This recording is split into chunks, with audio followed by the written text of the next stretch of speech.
بسم اللہ الرحمن الرحیم، اللہم صلی علی محمد وعلی آل محمد۔ مکہ شریف کے بابرکت اور سعادت والے سفر میں ہم اس وقت مقام جیرانہ پر پہنچے، جو کہ مکہ شریف سے جب ہم طائف جاتے ہیں تو یہ طائف روڈ پر واقع ہے۔ مکہ شریف سے یعنی حرم مکہ سے کعبہ شریف سے تقریباً یہ 26 کلومیٹر کے فاصلے پر ہے۔ بڑا خوبصورت اور عالی شان یہ منظر ہے۔ یہاں یہ بسز بھی آپ کو نظر آ رہی ہیں، میٹرو بسز بھی ہیں، دیگر مختلف علاقوں سے، مختلف ملکوں سے، رنگ، نسل، زبان، کلر، یہ ساری کی ساری چیزیں تبدیل ہیں، شکلیں بھی تبدیل ہیں، لیکن سب کے سب رب تبارک و تعالیٰ کے نام پر ایک ہوئے ہیں۔ یہ مسجد جیرانہ آپ کو نظر آ رہی ہے، وسیع اور عالی شان مسجد ہے۔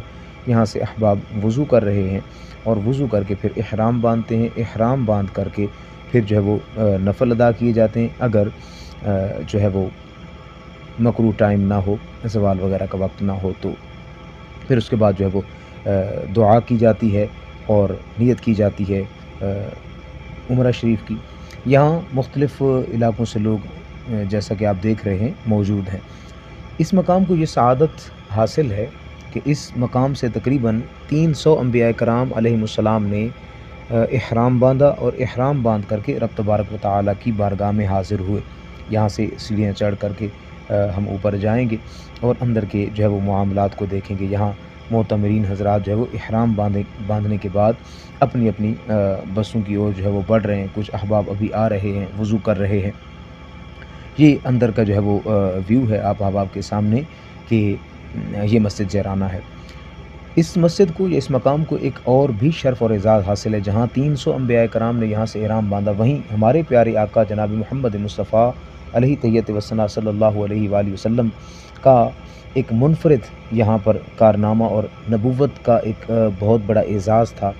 وہ یہ تھا کہ سرکار علیہ الصلوۃ والسلام نے حنین کے مقام پر جب فرشتے نازل ہوئے اور فرشتوں نے وہاں مدد کی ایمان والوں کی، تو اس کے شکرانے کے طور پر مصطفیٰ کریم علیہ الصلوۃ والتسلیم نے یہاں سے راتوں رات جو ہے وہ عمرے کا احرام باندھا، اور تقریباً جو ہے وہ 26 کلومیٹر کے یہ فاصلہ اگر آنے جانے کا ہم لگا لیں تو یہ تقریباً جو ہے وہ 52 کلومیٹر بن جاتا ہے۔ سرکار علیہ الصلوۃ والسلام نے آدھی رات کو یہاں سے سفر شروع کیا، احرام باندھا، عمرہ شریف مکمل کر کے پھر نماز فجر سے پہلے واپس تشریف فرما ہوئے۔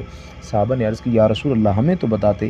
حضور علیہ الصلوۃ والسلام نے فرمایا نہیں، میں نے اکیلے جانا تھا اور کچھ مخصوص احباب کو حضور نے ساتھ لیا تھا۔ یہ حنین کے مقام پر شہداء جو تھے ان کی جو ہے وہ مبارک قبور ہیں، یہاں ان کی زیارات ہیں۔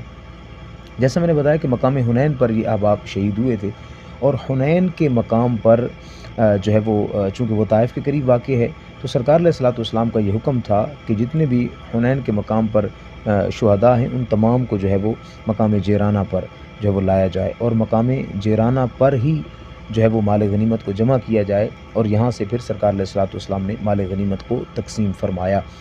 دعا ہے اللہ تبارک و تعالیٰ اس جگہ کی خیر و برکات ہمیں عطا فرمائے۔ جو احباب سن دیکھ رہے ہیں، اللہ تعالیٰ سب کو یہاں آنے کی سعادت عطا فرمائے اور سب کی حاضری قبول فرمائے۔